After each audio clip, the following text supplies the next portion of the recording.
Selamat datang. Saya akan memperkenalkan pembicara kita pada saat ini, yaitu Dr. Suhento Riau. Dr. Suhento dilahirkan pada tanggal 15 Februari tahun 1959. Diselamatkan pada usia 13 tahun melalui pelayanan para misionaris baptis di kota Sintang. Dan dibaptis tahun 74 oleh misionaris yang didukung gereja-gereja baptis di Jepang. Beliau menempuh studi Doctoral Religious Education di Tabernacle Baptist Theological Seminary di Virginia Beach, USA. Selesai tahun 95, kembali ke Indonesia mendirikan jemaat GBIA Grape. Tahun 96 mendirikan STT Grape International Theological Seminary. Kemudian pada tahun 2007 menyelesaikan Theological Doctor di Immanuel Baptist Theological Seminary juga di USA. Dr. Suhento sudah menulis begitu banyak buku, sudah kurang lebih 43 buku yang dituliskannya. Bapak Ibu bisa melihat di sini ada beberapa contoh. Unta melewati lubang jarum, bahaya mengenai saksi Jehovah, nubuatan, bahasa lidah, karunia musisat dan usir setan. Masih adakah? Dosa yang tak terampunkan, apa itu? Menjawab Ahmed Dedat, buku utama Doktrin Keselamatan Alkitabiah, ada juga Doktrin Alkitab-Alkitabiah dan Doktrin Gereja Alkitabiah. Baiklah Bapak Ibu, saudara-saudari yang kasih Tuhan, tanpa berpanjang kata lagi, kita berikan aplaus kepada pembicara kita, Dr. Suhento Riau. Oke, selamat pagi Bapak Ibu sekalian. Apa kabar Anda semuanya? Oh, puji Tuhan ya. Oke, kita mau membahas Alkitab seharian ini ya. Seharian. Gimana? Sudah siap? Baiklah, kita akan betul-betul membahas firman Tuhan hari ini. Nah, coba kita baca beberapa ayat ya. Di dalam Alkitab. Saya ingin kita membaca Injil Matius pasal 16 ayat 18. Matius 16 ayat 18. Dan aku pun berkata kepadamu, engkau adalah Petrus, dan di atas batu karang ini aku akan mendirikan jemaatku, dan alam maut tidak akan menguasainya. Ya, Tuhan Yesus bilang di atas batu karang ini, bukan di atas Petrus loh. Petrus memang kalau di bahasa aslinya kelihatan sekali. Petrus katanya, terus di atas Petra aku akan mendirikan, ya, bukan di atas Petrus aku mendirikan jemaatku, tapi di atas Petra. Ya, jadi dia bilang engkau Petrus, tapi di atas Petra saya akan mendirikan jemaatku, batu karang. Oke, mari kita berdoa terlebih dahulu ya, mari. Bapa Sorgawi, kami pada hari ini khusus meluangkan waktu dan hati dan pikiran kami untuk datang ke tempat ini, mau mempelajari firman-Mu dengan segenap hati kami. Hari ini kami akan membahas tentang gereja dan gereja di akhir zaman ya Tuhan. Tolong kami agar kami betul-betul diterangi akal budi kami, dikendalikan oleh Romo semua kami, supaya kami betul-betul hari ini memahami kebenaran-Mu dengan baik, memuliakan Engkau dengan hidup kami ya Tuhan. Dalam nama Tuhan Yesus Kristus kami berdoa. Amin. Judulnya kita seminar akademik, ya, artinya secara ilmiah dan teologi. Apa bedanya ilmiah dan teologi? Kalau ilmiah filsafat itu pakai akal budi saja, tanpa ada dasar Alkitab, filsafat. Tapi kalau teologis itu logika, akal budi plus Alkitab, didasarkan pada Alkitab, itu teologis gitu. Beda dengan filsafat. Kalau filsafat cuma pakai logika. Ya, orang bilang hal-hal mengenai agama rohani jangan pakai logika. Mana bisa, betul nggak? Gitu. You datang dari rumah sampai ke sini pakai logika nggak? Semua pakai. Kalau enggak pasti sudah nyasar, betul nggak? ya kan? Jadi nggak mungkin dong nggak pakai logika. Oleh sebab itu kita pakai logika. Nah, di sini saya mau kasih lihat Anda bahwa iman itu terdiri dari 3 hal, yaitu pengenalan, pengetahuan atau knowledge, feeling, dan kehendak. Nah, iman seseorang itu benar, bagus gitu adalah kalau pengenalan, pengetahuannya benar dan bagus. Di dunia ini ada banyak iman. Ada banyak agama di muka bumi ini. Jadi, apa yang mereka imani sekarang ini? Apa yang mereka ketahui, apa yang mereka percaya, apa yang mereka imani? Bedanya adalah yang poin 1 ini, yang biru ini. Kalau perasaan mungkin menggebu-gebu, bahkan luar biasa, bahkan mungkin pikul bom segala macam begitu. Tapi apa yang membedakan adalah yang biru ini, yaitu pengenalannya apa gitu. Apa yang jadi komposisi imannya. Jadi perasaan, feeling, kehendak. Nah, kalau pengenalannya benar kepada pengetahuan yang benar, kepada betul-betul firman dari Allah, bukan firman dari iblis yang atas nama Allah, gitu loh. Ya. Ini 2 hal yang berbeda. Firman kepada percaya kepada firman dari Allah yang benar dengan firman dari iblis yang mengatasnamakan Allah. Itu 2 hal yang berbeda.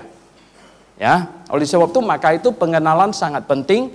Baru kemudian ada perasaan masuk di dalamnya, menggebu-gebu gitu ya, dan ada kehendak. Nah, ini yang membuat atau membentuk iman ini.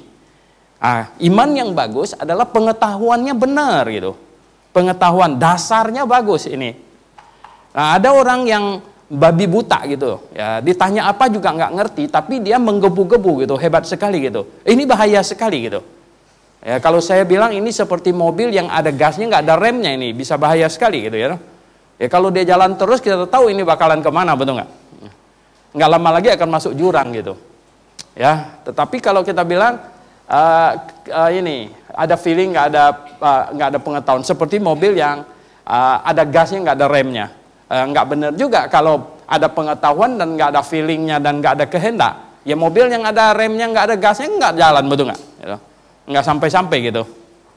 Ya lengkapnya pasti semuanya harus ada gitu. Oke, amin Bapak Ibu sekalian. Nah, hari ini kita seminar ini adalah kasih pengetahuan yang benar tentang gereja supaya apa tahu nggak? Anda bergereja sebagai orang Kristen tuh gini. Banyak orang tanya sama saya. Kalau percaya Tuhan Yesus saja tidak ke gereja masuk surga nggak? Masuk sih kalau matinya sekarang, saya bilang. Betul nggak? Tapi kalau matinya 20 tahun lagi, kita nggak tahu toh 20 tahun lagi apa yang terjadi kalau dia pergi ke gereja yang salah misalnya gitu. Betul nggak? 20 tahun disesatkan terus setiap minggu begitu. Kira-kira akan jadi apa? Betul nggak? Oke, kita lihat sekarang. Seminar ini juga sebenarnya adalah sebuah usaha mengenalkan barang asli supaya Anda jadi sangat tahu membedakan mana barang asli, mana barang palsu gitu. Oke? Ya. Sama. Nah, hari ini kita bicara tentang gereja. Jadi kita persempit ya, tentang gereja sekarang. Gereja, doktrin tentang gereja, eklesiologi, ya eklesiologi adalah pintu semua doktrin. Semua doktrin yang disebar keluar dan diterima masuk pasti melalui gereja. Tiap-tiap tahun kami seminar 3 doktrin utama, selain ada hal-hal yang lain juga. 3 doktrin utama itu adalah yang pertama tentang keselamatan. Kita bilang itu adalah pusat dari semua doktrin tentang keselamatan. Yang kedua adalah tentang Alkitab. Nah, tentang Alkitab ini adalah dasar dari semua doktrin. Karena semua doktrin didirikan di atas Alkitab. Ya. Kemudian yang ketiga adalah doktrin gereja. Nah, ini penting sekali. Jadi 3 doktrin ini kami anggap sangat penting. Kalau malah mengenai ada banyak doktrin yang lain ya. Orang pikir di Grafe hanya belajar 3 doktrin ini. No, kita ada angelologi tentang malaikat, ada satanologi tentang iblis, ya toh. Ada antropologi tentang manusia, ada kristologi, ada propertiologi dan semuanya gitu. Tetapi saya bilang ini, kalau seorang Kristen tidak tahu jumlah malaikat ada berapa, sebenarnya tidak begitu persoalan, betul nggak? Ya. masih tetap masuk surga toh. Kalau dia nggak tahu jumlah malaikat ada berapa, nggak begitu persoalan toh. Tapi yang dia tidak boleh tidak tahu adalah tentang keselamatan. Ya, tentang keselamatan tidak boleh tidak tahu ini. Tentang Alkitab, oh ini sangat penting karena ini dasar iman.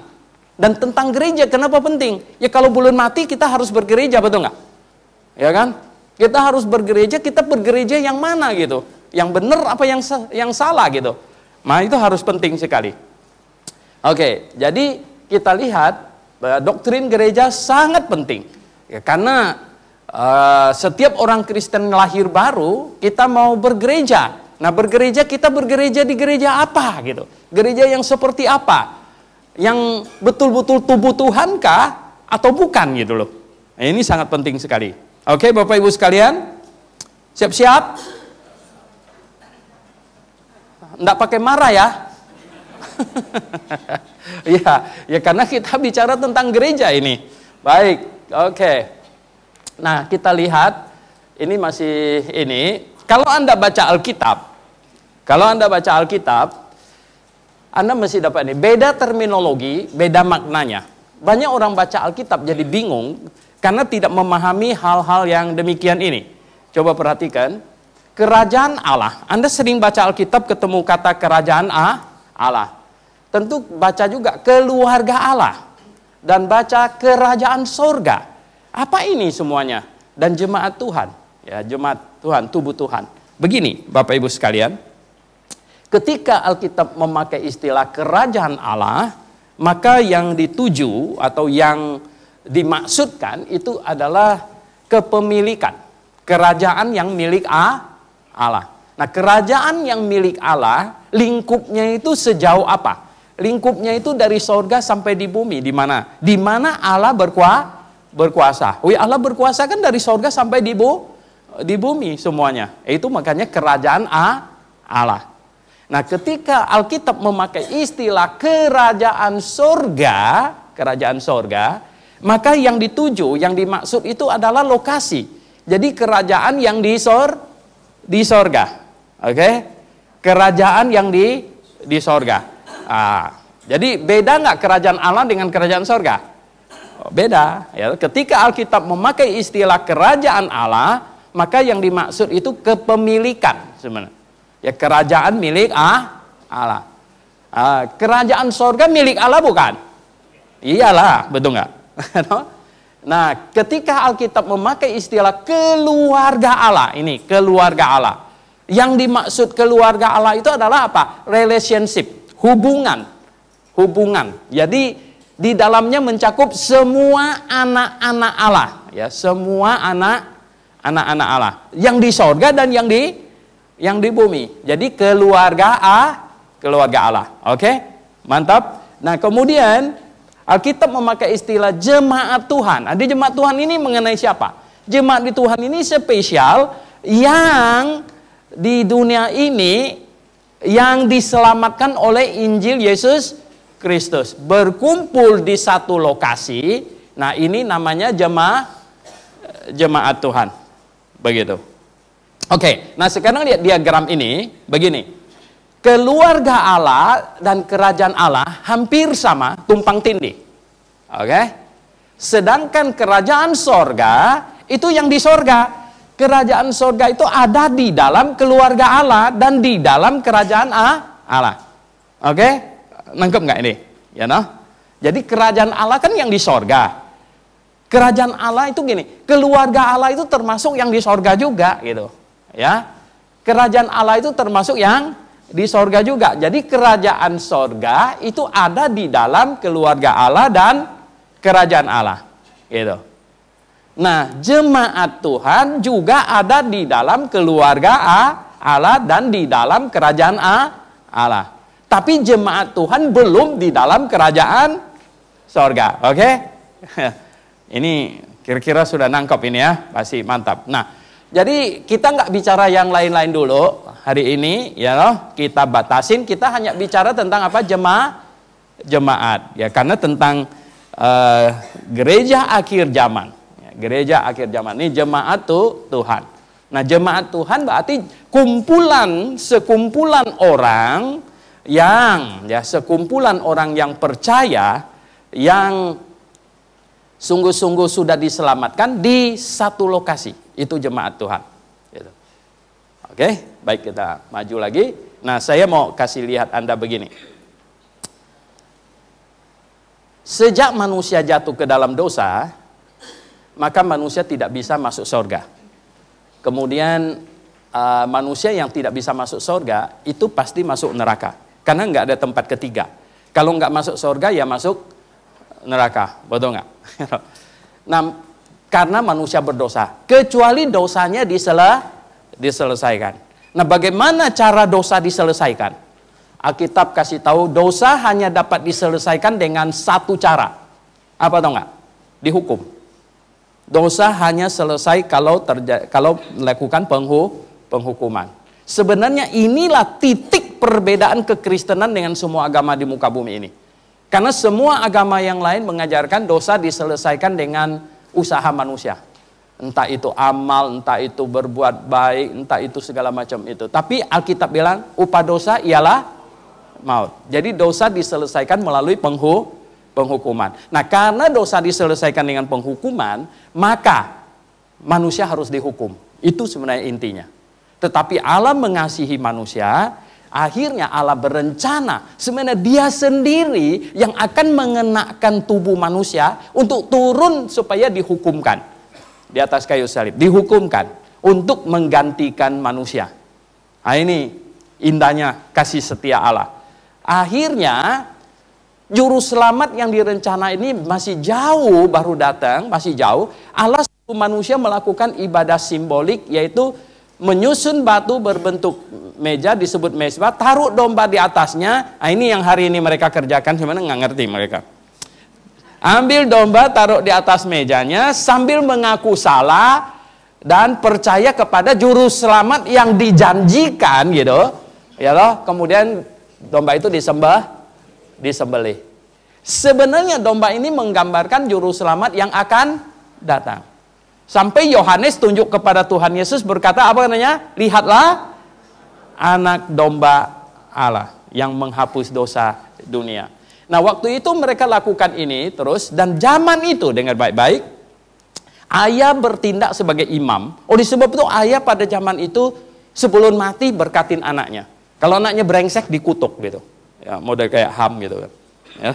Nah, ayah sebagai imam dan juga sebagai tiang penopang dan dasar kebenaran. Jadi orang mau tahu kebenaran datang kepada siapa? Kepada ayahnya. Zaman itu, gitu ya. Nah, akhirnya ketika manusia tersebar kemana-mana sudah terlalu luas dan banyak ayah yang brengsek gitu, akhirnya apa yang terjadi? Tuhan mau sekarang ini mendirikan satu bangsa untuk menjaga ini. Singkat cerita, bangsa ini akhirnya dibawa keluar dari Mesir dengan sangat-sangat kekuasaan luar biasa. 9 tulah Firaun masih nggak mau kasih kelepas. Akhirnya tulah ke 10. Dengan apa? Pengorbanan seekor anak domba yang darahnya dipoleskan di ambang pintu. Dan akhirnya mereka keluar dan mereka ditunjuk ke satu tempat, yaitu di daerah Timur Tengah. Posisinya paling tengah. Israel itu posisinya paling tengah. Mau ke utara sampai ke Eropa, ke selatan sampai ke Afrika, ke timur sampai ke Cina, Jepang, dia paling tengah. Taruh di situ, bangsa Israel punya tugas itu apa?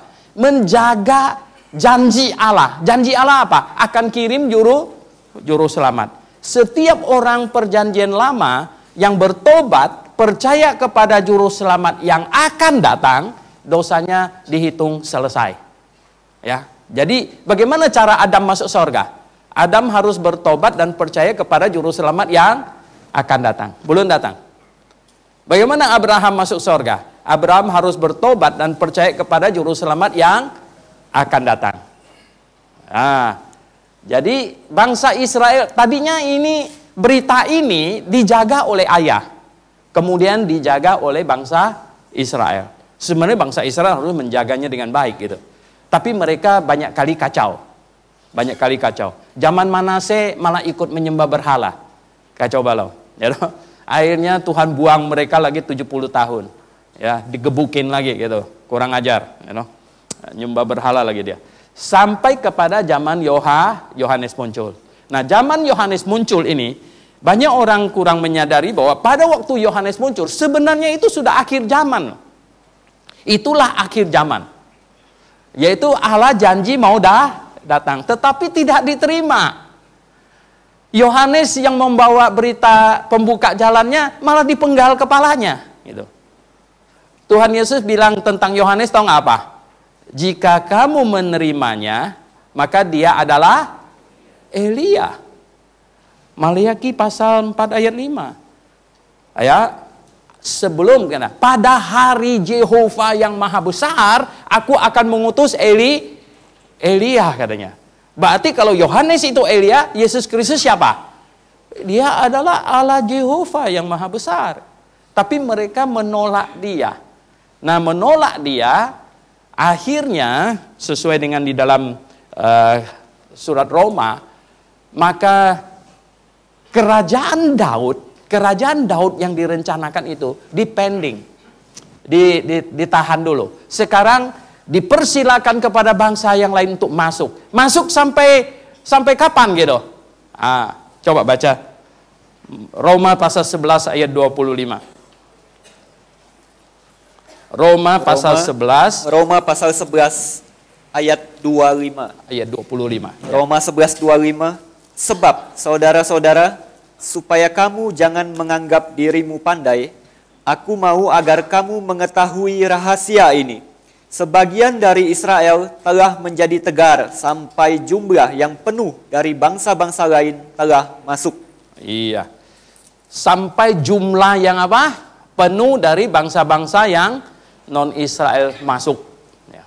Jadi sampai jumlahnya penuh. Setelah jumlah penuh, barulah kemudian akan lagi urusan dengan bangsa Yahudi. Jadi Bapak Ibu sekalian, dengar baik-baik ya. Ini karena ini penting di bagian ini dulu.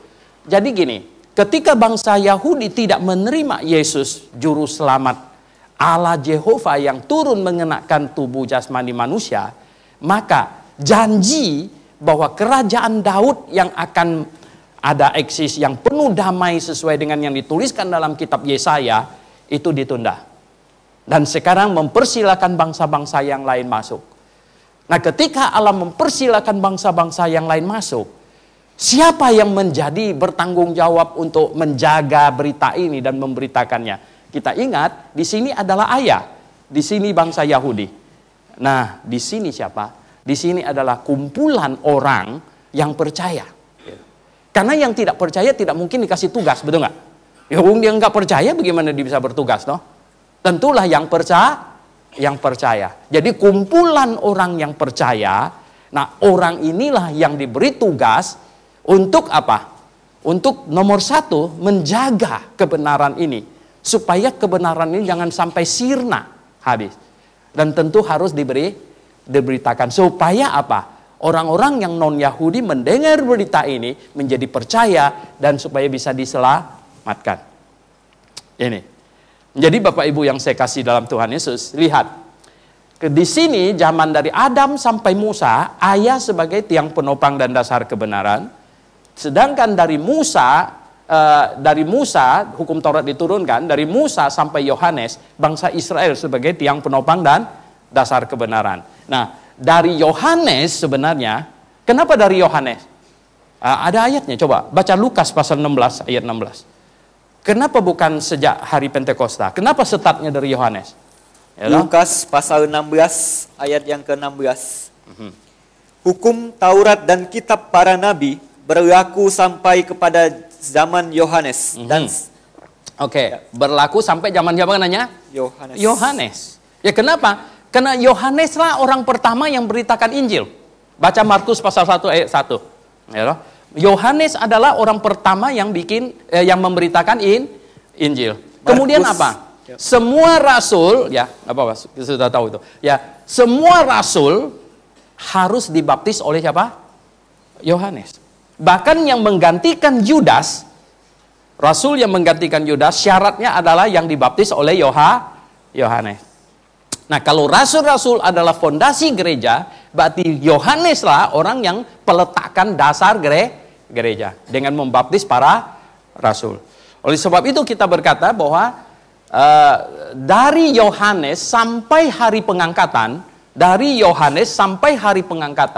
siapa yang jadi tiang penopang dan dasar kebenaran? Adalah orang-orang yang percaya, yang berkumpul membentuk jemaat. Orang-orang percaya yang berkumpul, yang membentuk jemaat.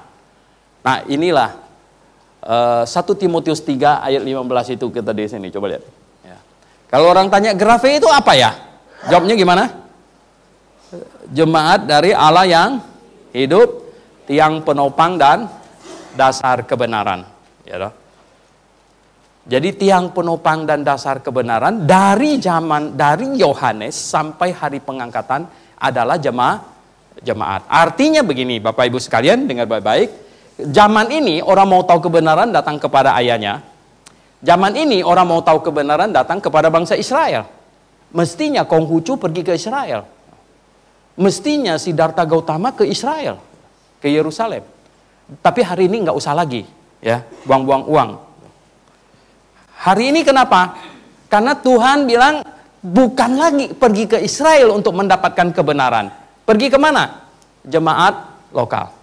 Karena tiang penopang dan dasar kebenaran zaman sekarang ini bukan lagi bangsa Israel. Tiang penopang dan dasar kebenaran zaman sekarang ini adalah jemaat perjanjian baru. Jemaat dari Allah yang hidup, tiang penopang dan dasar kebenaran. Repot-repot ke Israel, lebih baik ke Grafe. Udah tahu alamatnya. Amin. Nah, gitu. Karena di sana nggak ngerti kebenaran lagi. Pergi ke sana nggak ngerti. Saya pergi ke sana yang, saya bilang kacau balau ini, ya toh.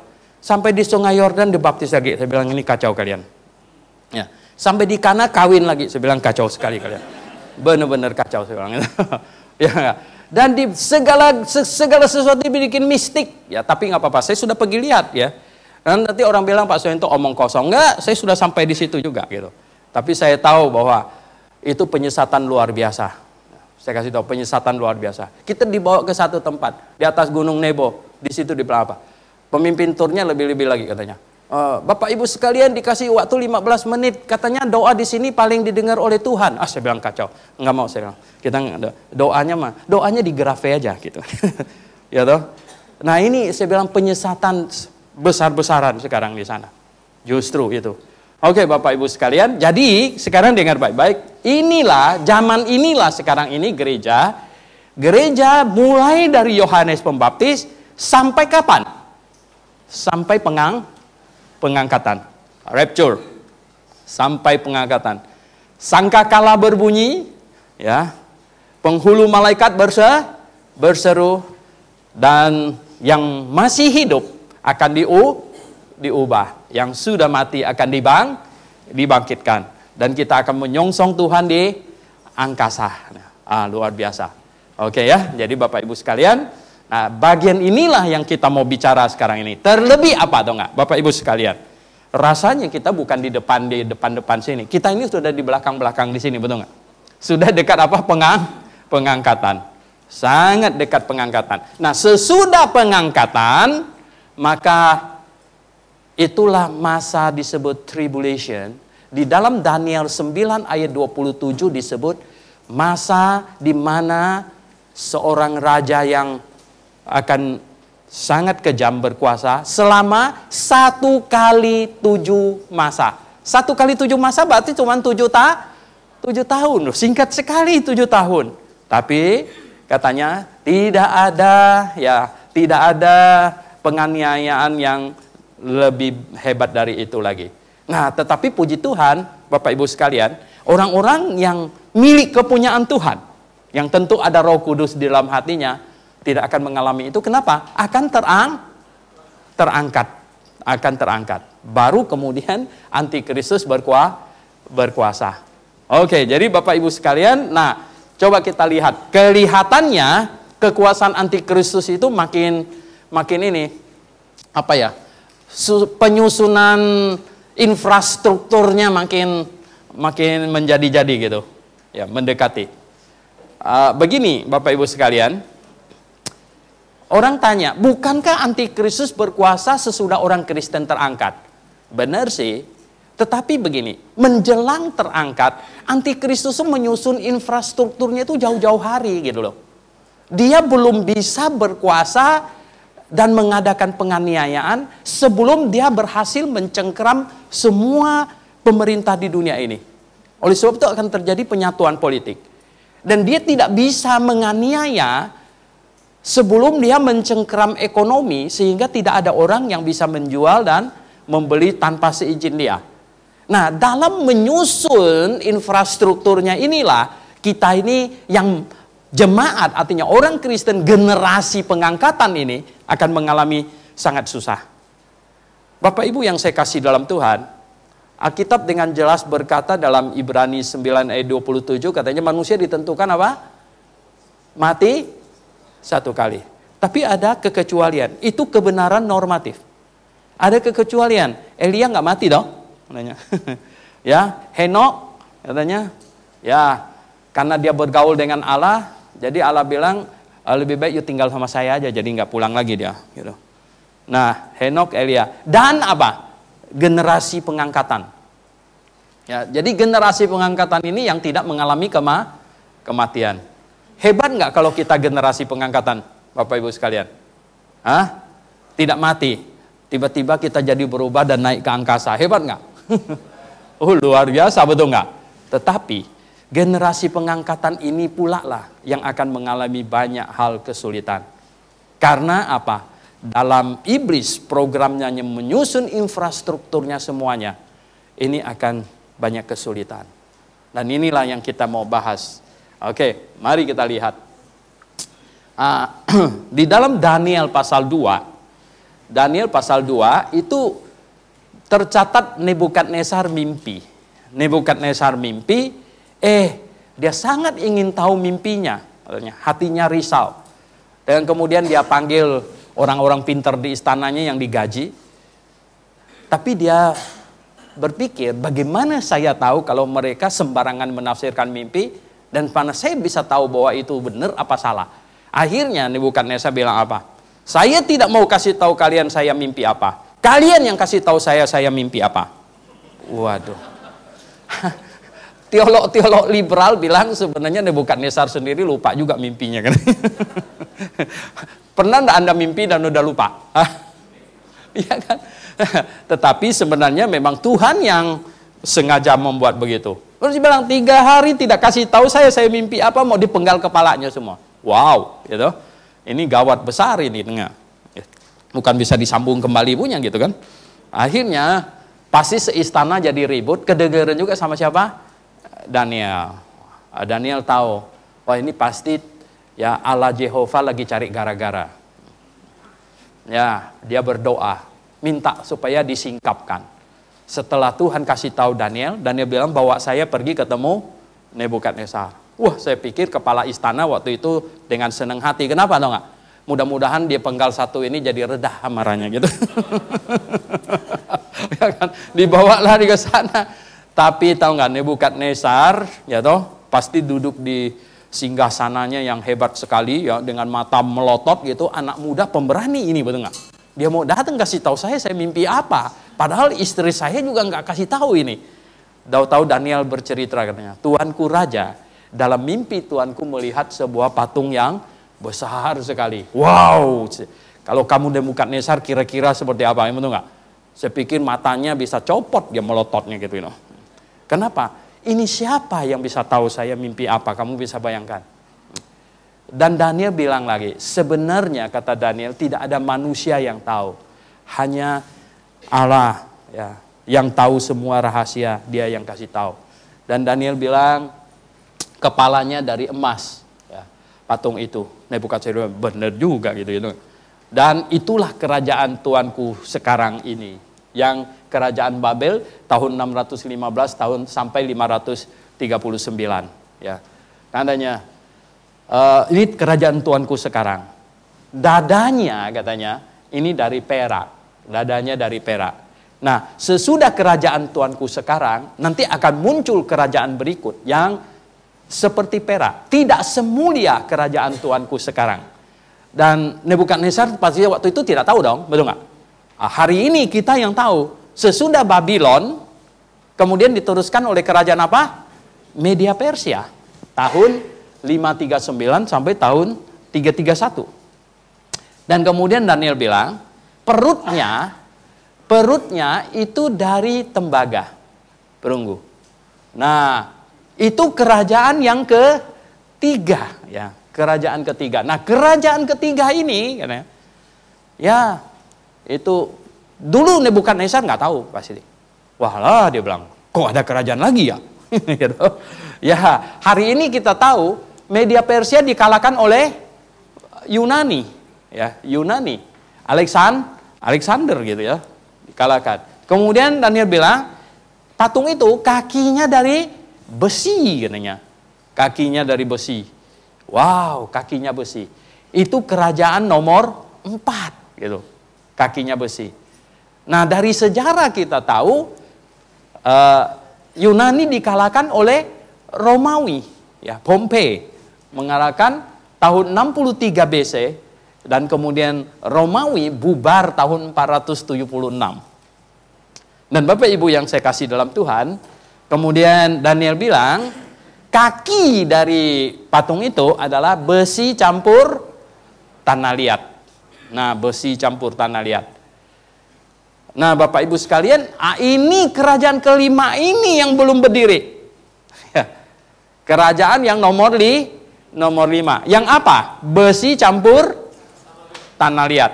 Nah, ini yang belum ini. Ini yang sekarang ini sedang campur ini. Sedang campur, ya. Sedang campur. Besi itu apa? Besi itu adalah Romawi. Eropa. Romawi. Ya. Tanah liat apa? Hah? Ada yang bilang mungkin Cina nih. Porselennya banyak.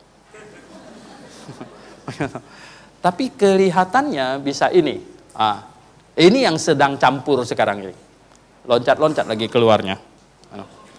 Saudara, sekarang tanah liat lagi dibawa ke Eropa. Ada yang pakai jalan kaki, ada nonton di TV nggak? Ya. Ada yang naik kapal, ada yang pakai perahu karet dan hampir-hampir tenggelam. Ya.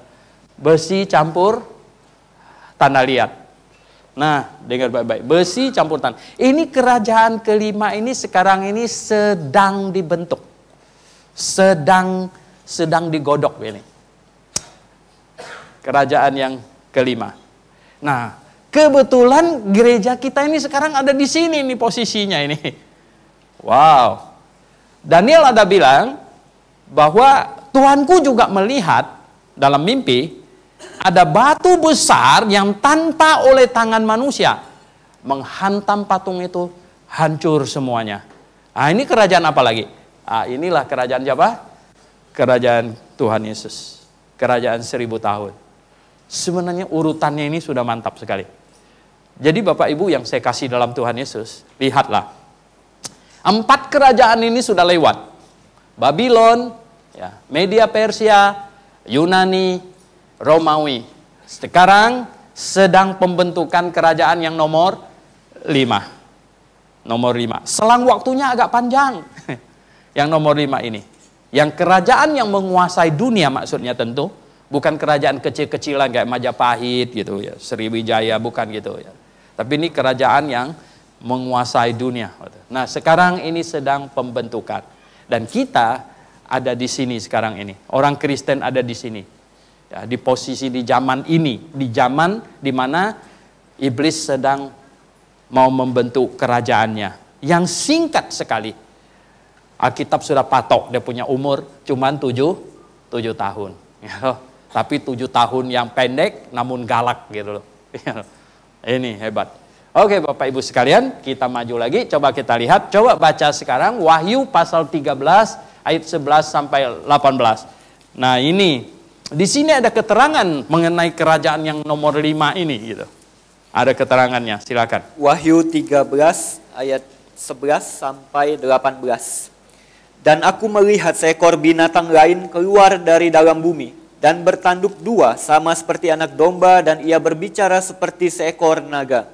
Dan seluruh kuasa binatang yang pertama itu dijalankannya di depan matanya. Ia menyebabkan seluruh bumi dan semua penghuninya menyembah binatang pertama yang luka parahnya telah sembuh. Dan ia mengadakan tanda-tanda yang dahsyat, bahkan ia menurunkan api dari langit ke bumi di depan mata semua orang. Ia menyesatkan mereka yang diam di bumi dengan tanda-tanda yang telah diberikan kepadanya untuk dilakukannya di depan mata binatang itu. Dan ia menyuruh mereka yang diam di bumi supaya mereka mendirikan patung untuk menghormati binatang yang luka oleh pedang namun yang tetap hidup itu.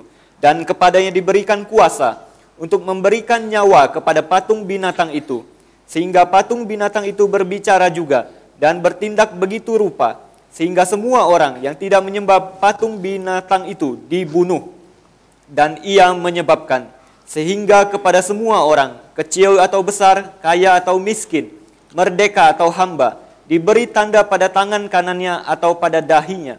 Dan tidak seorang pun yang dapat membeli atau menjual selain daripada mereka yang memakai tanda itu, yaitu nama binatang itu atau bilangan namanya. Yang penting di sini ialah hikmat.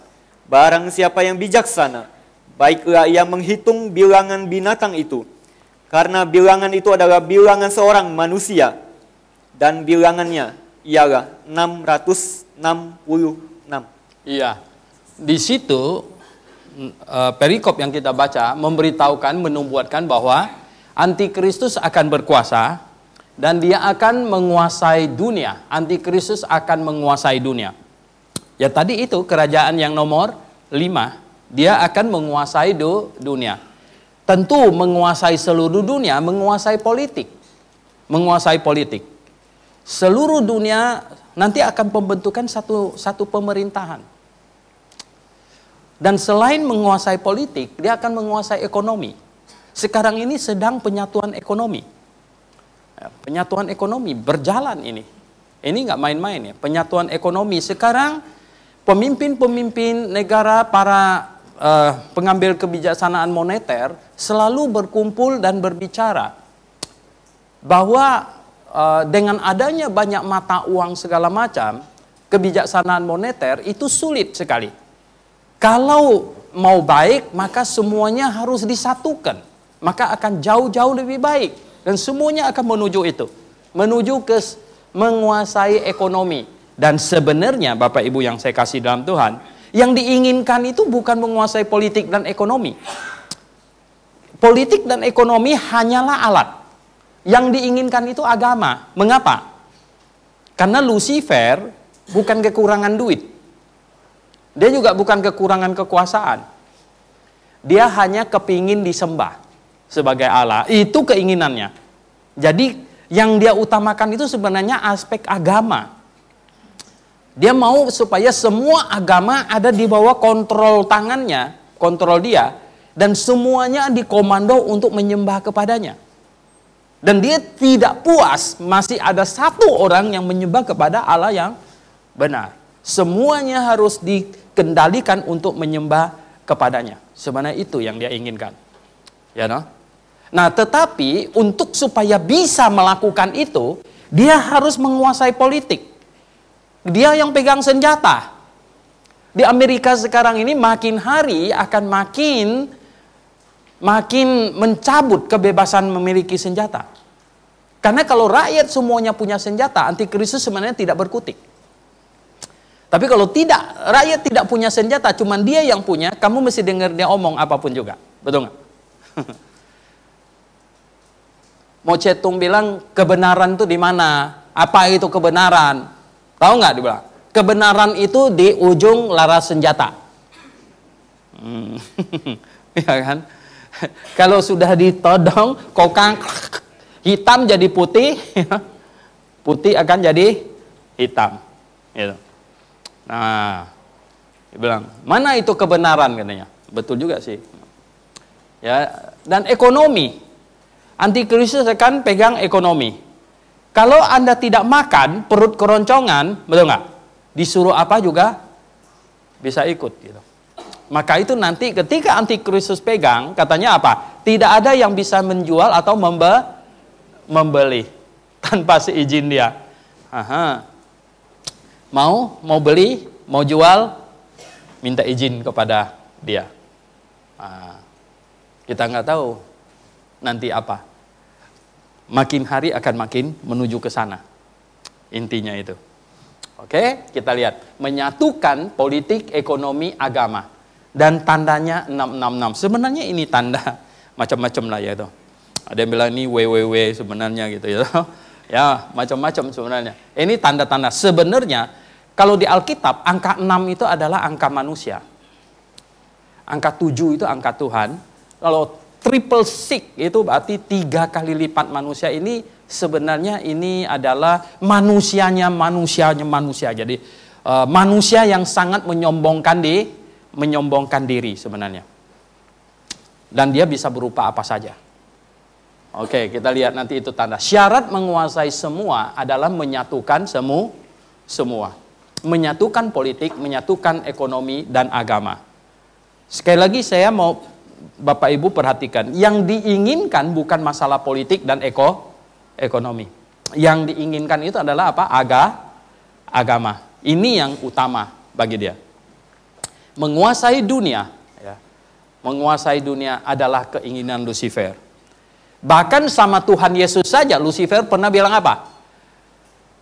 Saya kasihkan kepadamu semua kekayaan dunia ini, asal kamu apa katanya? Menjamah aku. Oh, hebat juga ya. Padahal dunia punya siapa? Kok jadi punya dia pula, ya enggak? Makanya Tuhan Yesus marah sekali. Nyala kamu, dia bilang. Ya. Enak aja. Dunia punya kamu pula. Kapan kamu bikin?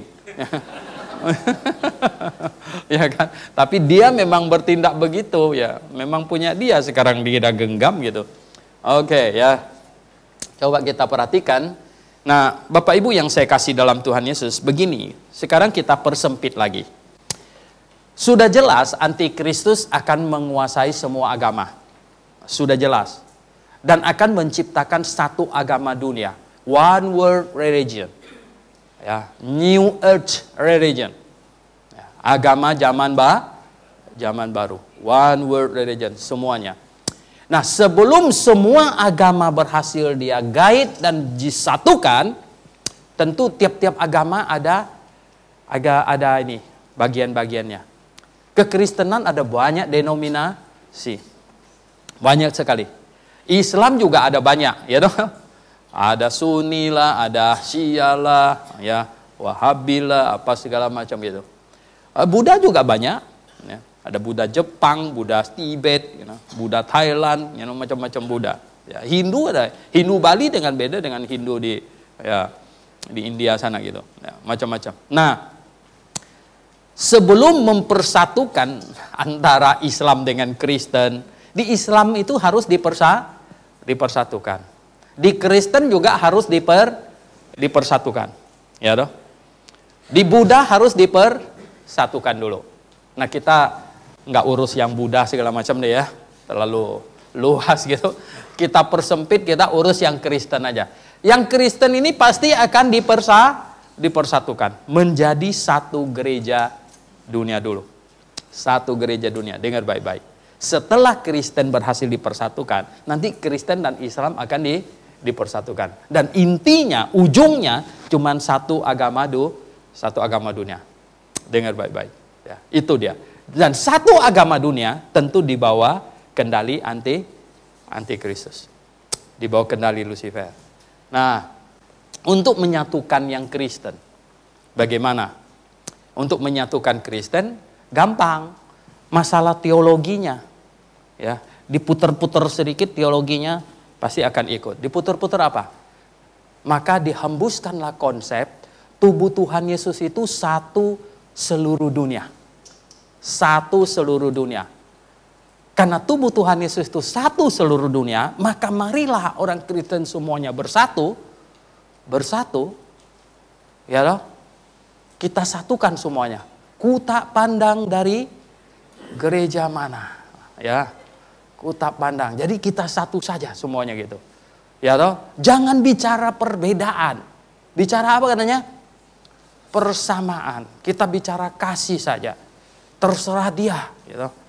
Yang lain-lain nggak begitu penting. Yang penting apakah? Kasih saja. Nah, maka semuanya akan jadi satu. Betul nggak? Betul nggak? Pasti punya. Begini. Ini konsep gereja universal. Konsep gereja universal percaya tubuh Tuhan Yesus itu satu dan meliputi semua orang Kristen seluruh dunia. Nah, ini konsep gereja lokal namanya. Konsep gereja lokal percaya tubuh Tuhan Yesus itu satu sendiri. Yang di Sunter ini tubuh Tuhan Yesus. Yang di Bekasi itu tubuh Tuhan Yesus. Yang di Kelapa Gading itu tubuh Tuhan Yesus. Yang di Jakarta Selatan itu tubuh Tuhan Yesus. Jadi tubuh Tuhan Yesus itu adalah satu jemaat lokal. Dengar baik-baik. Beda nggak ini? Beda nggak? Beda jauh. Tubuh Tuhan Yesus itu satu seluruh dunia. Dengan tubuh Tuhan Yesus satu di tempat satu lokasi. Ini beda. Yang mana yang punya Tuhan, mana punya iblis? Yang ini satu seluruh dunia. Jangankan satu seluruh dunia, satu sinode aja. Kalau antikristus, kalau iblis mau menyesatkan satu sinode, pegang aja ketua sinode, sekretaris dan bendahara. Betul nggak? Yang lain ikut nggak?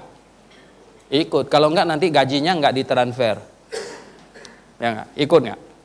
Pasti ikut. Tapi kalau satu gereja adalah tubuh Tuhan Yesus, tiap-tiap gereja adalah tubuh Tuhan Yesus. Untuk menyesatkan 1000 gereja, iblis harus menyesatkan 1000 gembalanya. Pengkhotbah. Wah, itu rada sulit ya. Itu rada sulit. Tapi kalau 1000 gereja dikumpulin jadi satu, dipilih satu pemimpinnya, betul nggak? Tinggal menyesatkan siapa? Si pemimpin inilah dia. Ya. Tinggal otaknya dipelintir-pelintir, digidik-gidik gitu. Ya. Ya. Dikidik-kidik pakai duit gitu. Ya nggak? Dikidik-kidik pakai kekuasaan, ya toh? Segala macam, tumbang dia. Ini habis semua. Tapi kalau gereja, satu gereja adalah tubuh Kristus, tiap gereja adalah tubuh Kristus, dan tubuh Kristus bertanggung jawab langsung kepada Tuhan. Ya.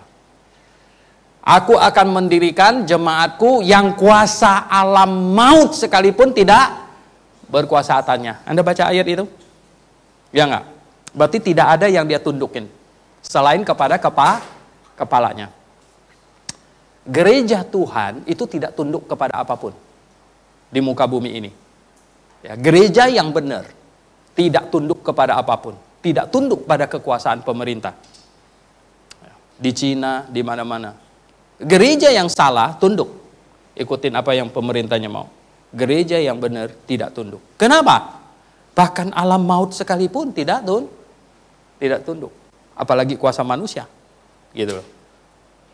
Oh, kita harus tunduk kepada pemerintah. Tentu pemerintah Tuhan atur supaya mengatur antar manusia. Ya, kalau bunuh orang harus ditangkap polisi, betul nggak? Kalau curi barang orang juga harus ditangkap. Tapi kalau urusan manusia itu menyembah kepada Tuhan yang bagaimana, itu sebenarnya bukan urusan pemerintah. Itu pemerintah tidak boleh urus punya. Tidak boleh urus. Kalau saya mau nyembah, ini pointer saya, betul nggak? Tiap pagi jam 5 saya bangun dan menyembah, ada urusan dengan orang lain nggak? Nggak ada, betul nggak? Ya orang lain dengar paling bilang, bodoh amat dia ya. Saya baru dengar ada orang yang mentuhankan pointernya. Bodoh amat gitu, betul nggak? Ya nggak ada urusan dengan orang lain dong, betul nggak? Kalau saya ajak orang lain, ayo kita nyembah pointer yuk. Ya tuh ada 300-an orang kumpul sini juga ikut sama-sama mau nyembah pointer gitu. Juga nggak ada urusan dengan orang lain, betul nggak? Yang paling malah, yang bodoh tambah banyak ya, gitu. Betul nggak? Nah, pemerintah mulai urus, kalau saya mulai apa? Ya toh? Saya pukul orang pakai pointer ini segala macam. Itu pemerintah sudah boleh urus itu. Itu artinya apa? Pemerintah urus antar manusia. Tidak boleh urus antar manusia dengan Allah. Itu persoalan. Pemerintah urus urusan horizontal. Pemerintah tidak boleh urus urusan vertikal. Gitu. Nah, ini harus paham dengan baik. Nah, jadi konsep gereja lokal dengan konsep gereja universal ini berbeda besar sekali bedanya. Konsep gereja lokal, satu gereja lokal di satu lokasi, itu adalah tubuh Kristus. Sedangkan konsep gereja universal, tubuh Kristus itu seluruh dunia satu. Ini dua hal yang berbeda. Nah, akhirnya kita dapatkan ini konsep gereja lokal. Tubuh Tuhan itu satu jemaat lokal. Tiap-tiap gereja lokal berdiri sendiri, independen. Satu gereja lokal dengan yang lain berdiri sama tinggi, duduk sama rendah. Ya, sebagai saudara. Satu jemaat lokal dengan yang lain saling membantu, menasehati, dan menegur. Supaya apa?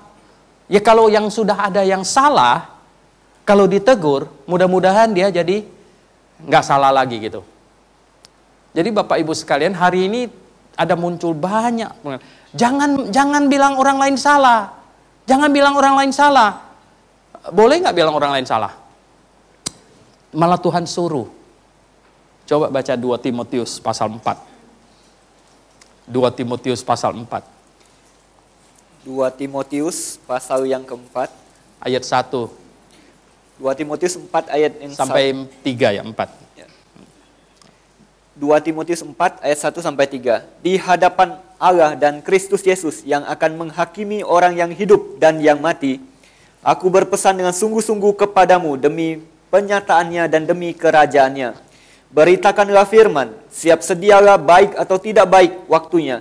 Nyatakanlah apa yang salah, tegurlah dan nasihatilah dengan segala kesabaran dan pengajaran. Karena akan datang waktunya, orang tidak dapat lagi menerima ajaran sehat. Oke, katanya apa? Nyatakanlah apa yang salah.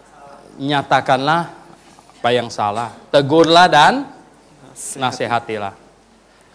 Kalau satu gereja dengan yang lain ada saling menyatakan salah, saling menegur, maka yang salah tidak akan semakin salah. Akan menahan. Oh ya, malu juga kan, ya toh? Kalau ditegur kan malu juga gitu. Malu kan introspeksi.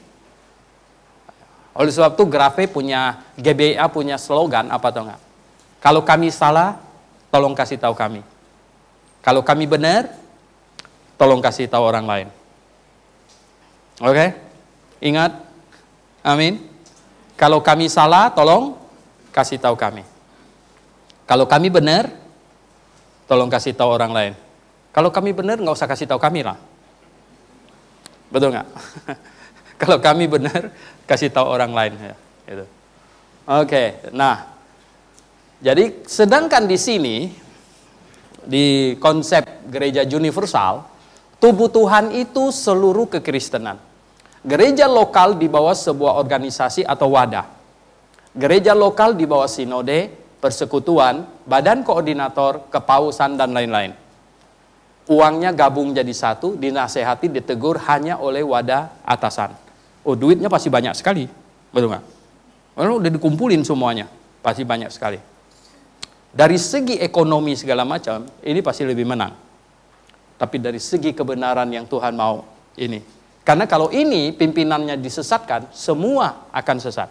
Tapi kalau ini, kalau satu gereja sesat, gereja yang lain belum tentu ikut sesat. Gitu.